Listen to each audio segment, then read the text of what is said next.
Olá, seja bem-vindo de volta. Na última aula, nós falamos sobre como organizar os dados numéricos usando as medidas de tendência central e as medidas de dispersão ou variabilidade. E hoje nós vamos mudar um pouquinho o foco e trabalhar com dados categóricos. Esses dados, eles não vão lidar com números em si, mas sim com categorias e grupos como gênero, estado civil, profissão, preferência. Para entender melhor, nós vamos falar hoje sobre frequências, percentuais, taxas, razões e também sobre como representar tudo isso em gráficos. Então, nós vamos começar com conceitos básicos. O que seriam os dados categóricos? São aqueles que representam tipos ou classes, categorias ou grupos, como por exemplo, gênero, masculino, feminino, estado civil, solteiro, casado, divorciado, entre outros. Eles são diferentes dos dados numéricos, porque eles não expressam quantidade, mas sim tipos ou classe. Por exemplo, esses dados, né, como estado civil, gênero, eles vão, diferente dos dados numéricos, não dizer quanto, mas sim em qual categoria cada elemento pertence. Agora, nós vamos falar sobre a frequência absoluta. A primeira forma de organizar dados categóricos é por meio da frequência absoluta. Ela é simplesmente o número de vezes que uma categoria aparece nos dados. Por exemplo, em uma pesquisa, 80 pessoas preferem fazer musculação, 50 preferem fazer yoga, 30 preferem fazer natação e 40 preferem corrida. Cada um desses valores é a frequência absoluta da categoria correspondente. Ou seja, quais as categorias que a gente tem? Musculação, yoga, natação e corrida. Esse tipo de dado é muito fácil de visualizar em um gráfico de pizza, porque ele mostra cada pedaço proporcional ao tamanho da categoria.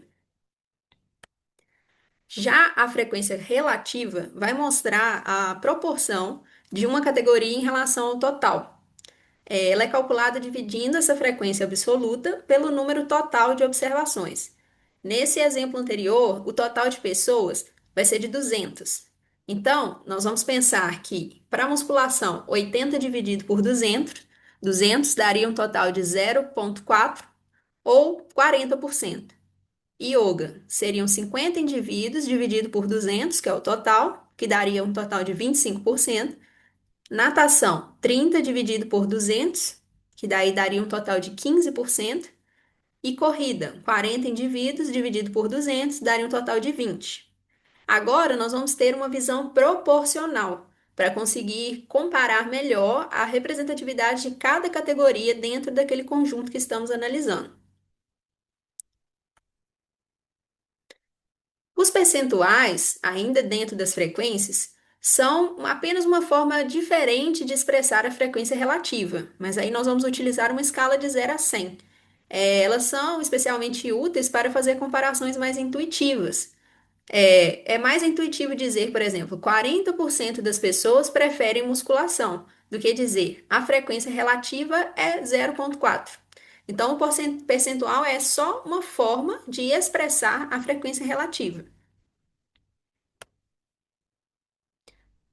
Agora, além das frequências, existem, né, duas medidas adicionais importantes, que são a taxa e razão. A taxa vai comparar a ocorrência de um evento em relação ao tempo, distância ou qualquer outra unidade de medida, e a razão vai comparar diretamente duas características diferentes, dividindo uma pela outra. Por exemplo, se em uma turma nós temos 20 mulheres e 10 homens, a razão entre mulheres e homens é de 2 para 1, porque nós temos o dobro de mulheres do que a quantidade de homens. Essas medidas elas vão nos ajudar a entender melhor quais são as relações entre os grupos. Aplicarmos esses conhecimentos que estamos observando. A frequência absoluta, né? Os dados mostraram, né, que 80 pessoas preferiam musculação, 50 preferiam yoga, 30 preferiam natação e 40 preferiam corrida. Cada um desses números é a frequência absoluta para cada um desse tipo de exercício. Nós temos a frequência relativa, que é 0,4, e o percentual é 40% para a musculação. A frequência relativa de 0,25 ou 25% de percentual para yoga. A frequência relativa de 0,15 ou 15% percentual para natação. E a frequência relativa de 0,2 ou 20% para corrida. Agora nós vamos falar sobre as representações gráficas, porque organizar os dados não se refere apenas a calcular, fazer os cálculos. É preciso também, muitas vezes, apresentar de forma visual. Então, é para isso que entram, né? É para isso que existem essas representações em formato de gráficos. Os gráficos mais utilizados para a gente representar dados categóricos são o gráfico de pizza, que é bom para mostrar essas proporções em relação ao todo, o gráfico de barras, que é esse do meio, que é excelente para comparar categorias lado a lado, e o gráfico de linha, que é usado quando a gente quer acompanhar, por exemplo, a evolução de uma categoria ao longo do tempo. É bem comum. Além desses gráficos, a gente vai ter alguns gráficos que são mais sofisticados, como por exemplo, o gráfico de barras empilhadas, que mostra não somente a quantidade, mas também a composição de cada grupo. Nós temos gráficos de setores múltiplos, que comparam vários círculos de pizza ao mesmo tempo. Nós temos um gráfico, por exemplo, que se chama gráfico de mosaico, que ele é usado em análises mais detalhadas de associação entre categorias. E assim, cada pesquisador vai escolher um gráfico certo, dependendo sempre da mensagem que a pessoa quer transmitir com aquela representação gráfica. Essa é a nossa referência. Então, nessa aula, a gente aprendeu a organizar e apresentar os dados categóricos.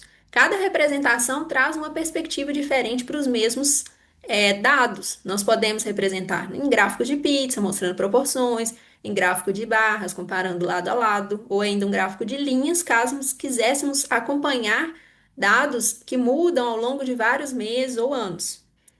Falamos de frequências, percentuais, taxas, razões e exploramos essas formas gráficas mais comuns de apresentação. Esses conceitos eles vão ser fundamentais para transformar informações brutas em análises claras e úteis. Se esse conteúdo foi útil para você, não esquece de curtir o vídeo, se inscrever no canal e compartilhar com quem também quer aprender bioestatística de forma simples. Na próxima aula, nós vamos começar a trabalhar com tabelas de contingência e associações entre variáveis. Vai ser um passo importante para avançarmos juntos nessa jornada. Até a próxima!